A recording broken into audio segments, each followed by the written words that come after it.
सासे गय खावनानै फानग्रा आइजोआ 100 कौटिसिम रां खामायनो हायो मोनसे जायगायाव। बेबो जोंनि बर' माइनाव ब्रह्म। नोंथांमोना खौरां मोननो हादों। फिन खेबसेबाव गासैनिसिमबो अननाय आरो सिबिनायखौ बावहरनानै नोंथांमोननो नैबे खौरांसारिखौहाय शेयार खालामनो गोसो जायो। मोनसे समनि MP धरनीधर बसुमतारी सारनि जायगा, जायखौ जों खोनानो मोनो। दा बे जायगानिफ्राय माइनाव ब्रह्म मुंनि सासे आइजोआ, जाय गय खावनानै फानग्रा, गुसुं समनि गेजेरावनो 100 कौटिनिबो खाथियाव रां आरजिनो हादों होननानै जों खौरां बिजोंनि गेजेरजों खोनानो मोन्दों। नाथाय गोबाङा कनफिउस दासिमबो जे बियो बाक्सा आरो मसलपुर बबेयावमोन।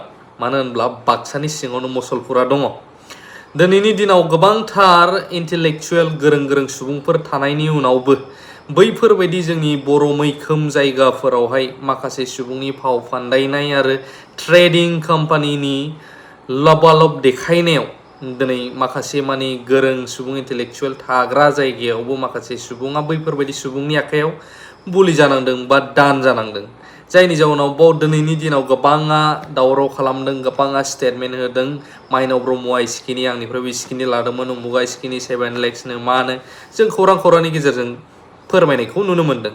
नाथाय दा खोथाया बेसो जादों दि माइनाव ब्रह्मनिल' दाय ना गाव दोनग्राफोरनिबो बेयावहाय गेना गोरोन्थिया दङ। फिन खेब बेखौनो बुंबावनो गोसो जायो, दिनै मावनाय दाङै जायाब्ला रावखौबो जाहोग्रा गैया आरो मोनजाखाया। आरो इजि मानिखौ जाय नागिरो बिसोरो थारैनो गाब्र'यो। जिखुनु जा खस्थ' खालामनानै थैखौ दै खालामनायनि राङानो गुबुन बेलेग जायो।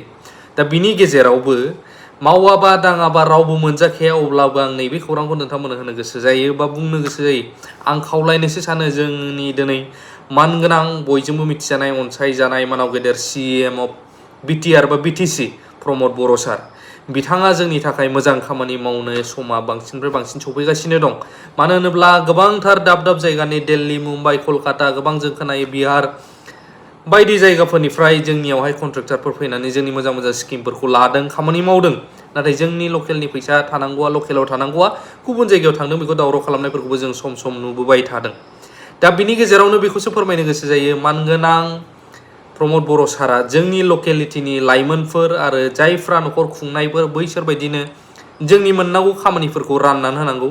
राननानै होनायजों लोगोसे बैफोर खामानिफोरावहाय दायो जुदि टेक्सफोर लानायखौ बा पार्सेन्ट लानायफोरखौ बोखारजोबनानै 0%आवनो जुदि खामानिखौ जोंनि एरियायावनो राननानै होयोब्ला निस्सय जोंनि गेजेराव गोबां डेभेलपमेन्टआबो फैगोन।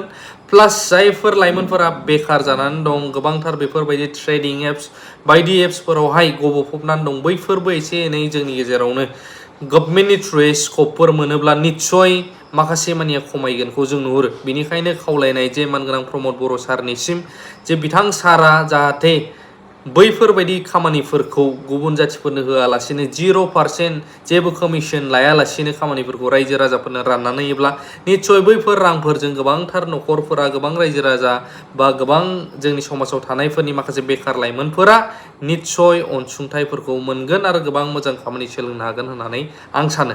दिनै बुंनायफ्रा गाज्रि जादोंबा अननानै निमाहा खालाम। मानो होनोब्ला दिनै माइनाव ब्रह्ममोन बायदिया फर्चुनारनिफ्राय लानानै, स्करपिअनिफ्राय लानानै, दाब जायगाफोराव हा लानायनिफ्राय लानानै, बिल्डिं लुनायनिफ्राय लानानै गुसुं समनि गेजेरावनो जाय सासे आइजोआ गयल' खावोमोन, गय खावनानै फानो, फिसायाबो जेबो मावा होननानै खौरां गोसारदों।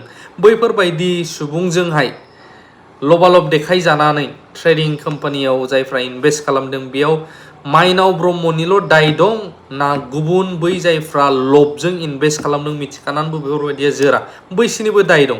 दिनैनि दिनाव माइनाव ब्रह्मखौल' हमनांगौ ना बैफोरबायदियाबो दाय गोनां?